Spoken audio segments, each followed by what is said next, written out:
Hey everybody, welcome back to Video Game Mess. So, Derek, got a fun and exciting video for you guys today because I'm going to be playing and talking about Mega Man X Regenesis. It's kind of like a reimagining, retelling, as well as a remake of Mega Man X with a completely different storyline and a fun pivot upon the Mega Man X formula.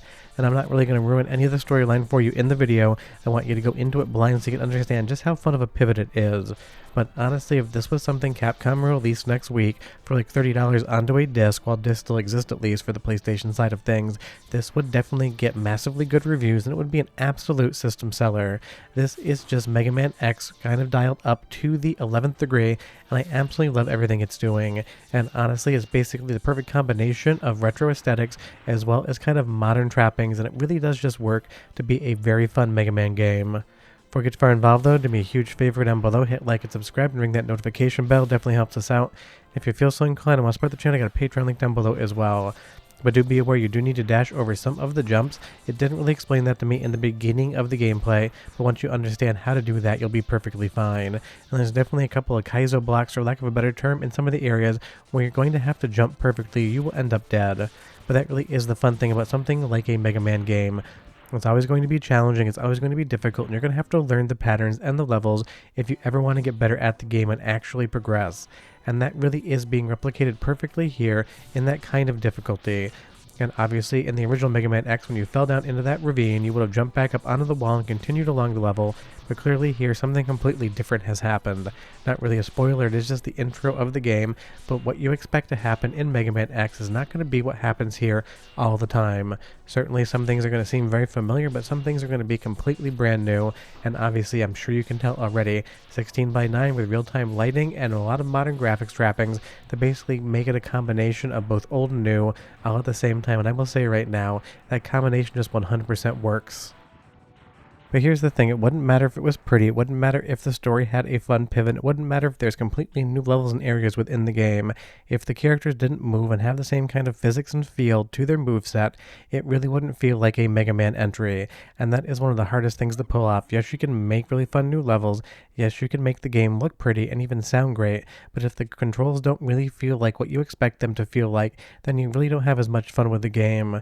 But I will say the developer on this one absolutely nailed the brief. This just feels like playing Mega Man X, except in a completely new and kind of fun pivot up from what you would actually expect. And that really is the really creative part about this. You get that entirely new story that changes all the events of the original Mega Man X, and then basically makes it almost like an offshoot game. So when you think about what happened in the initial area in Mega Man X, just think if the complete opposite happened and you went in a completely different direction with the story. That is what Regenesis is, and I think it is an amazing jumping off point, because even though Mega Man X4 has got to be my favorite in the X series, I would say the original Mega Man X probably my second favorite. But you leave me a comment down below and you tell me favorite Mega Man game in both their numbers as well as the X variety. I would be curious. And this thing runs like an absolute dream, and all of the graphics here, I think that really is one of the #1 wins. This feels like an actual Mega Man game. It feels like it's taking all the art cues, all the colorways and everything else that you would need from Mega Man and just modernizing them, because the sprite animations are outstanding on all of the enemies, and of course, it is a modern game. You do get that real-time lighting. Power-ups, lights, and everything else, including your weapons, are going to cast light and shadow over the background, and that is just kind of an extra layer of sort of that visual integrity of bringing you into the game. You get a ton of immersion in this one, even though we're still playing around with what amounts to 16-bit sprites and background layers. And when you see these two flamethrowers, here's a perfect example of exactly how that works. But of course, a pretty game and a good controlling game is nothing if it also doesn't have some incredible music, and we'll be doing the soundtrack sample in just a moment. But honestly, if you guys don't watch past the soundtrack sample, just take it from me. 1, this thing is free, so you have nothing to lose, and 2, it might be my favorite new Mega Man fan game. It feels so good, it feels so buttoned up and so clean that this seems like something that Capcom could have made in their own offices, and people would have been stoked to play. Let's get into the first soundtrack sample. Don't go too far. I'll come back and we'll show you a lot more areas to convince you to play this one today.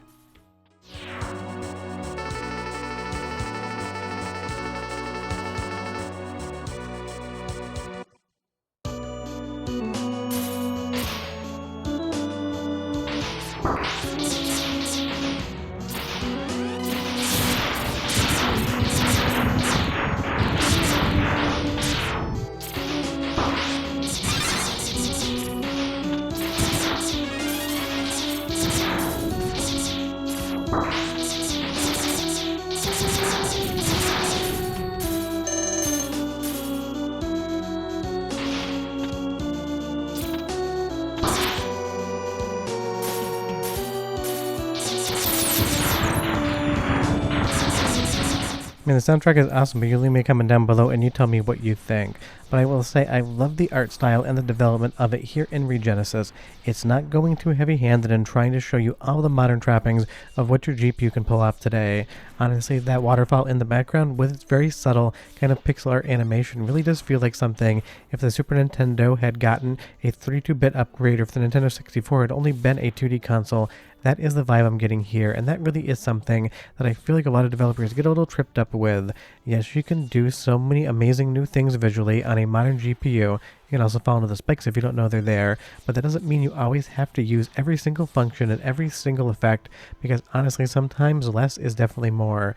Developing with restraint is always a thing that I like on these fan projects because it really makes it feel like it is part of the main lineage of the franchise, not something that said, hey, let's make a Mega Man game, but let's make it look like we need a 5080 to be able to run it at any sort of decent frame rate. And as we go through the desert here in the sandstorm, that small screen space effect really does sell the idea that you are basically in a haboob. And if you're wondering, haboob is the word for a sandstorm. I only found that out when a friend of mine moved to Phoenix and told me they were having a haboob, and I had to ask about it. Really fun word to say, but it definitely means sandstorm. And as that lifts, you see that golden hour sunset in the background, the parallax scrolling on all of the canyon areas. It is so lusciously designed when it comes to the overall colorways, and intelligently designed in the visuals to really sell it that you are in some sort of desert trying to find a big warehouse. And this is a data center, so maybe in 10 years or so, this will be what most people are doing to data centers as they keep popping up around the country.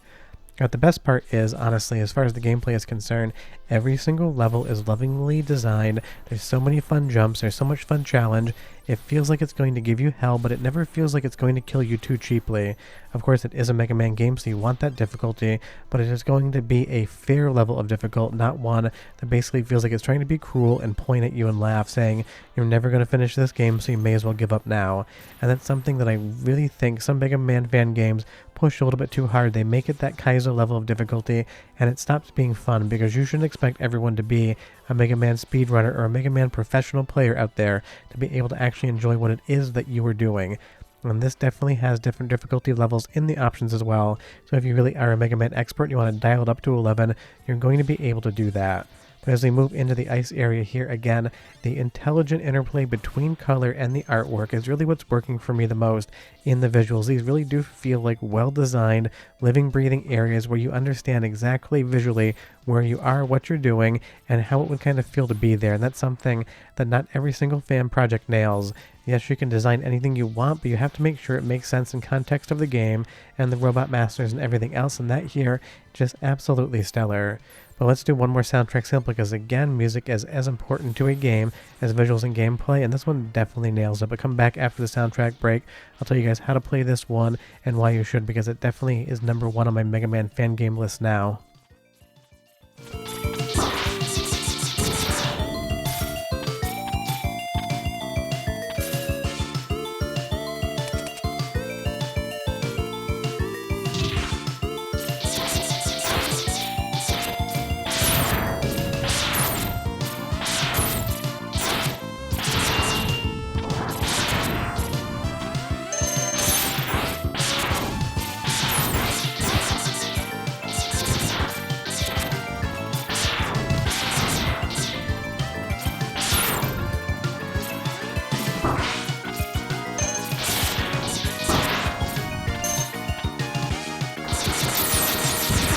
So if you want to play Mega Man X Regenesis today, there is a link in the description below to the developer's itch.io page, and make sure you get the most recent version, because there was a few bugs that were fixed, one of them being in that actual dash jump, because when I first started capturing this, I had to go back and actually update it, because that was a known kind of bug, where sometimes the dash jump would just basically drop its input, and now that's 100% buttoned up, and I had no issues whatsoever.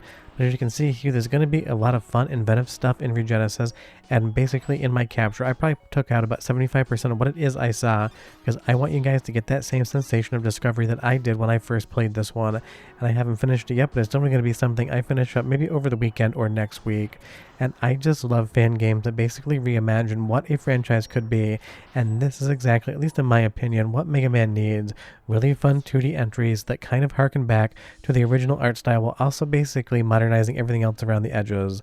So if this seems popular or interesting to you, the link is down below and I would definitely recommend checking it out, because it's not every day that we get a new Mega Man fan game, and it's definitely not every year that we get one as incredibly good as this. From the artwork to the gameplay to the overall storyline, conceit, and everything else, there's not anything I can point to say that I would improve anything outside of that one little dash jump glitch, and that had been fixed up basically about 25 minutes after I started capturing it. So again, the link is in the description below. You have nothing to lose but time, because this one's free and I definitely can't recommend it enough. Hope you guys enjoyed the video, and I'll see you guys next time. And trust me, play this one. Bye-bye.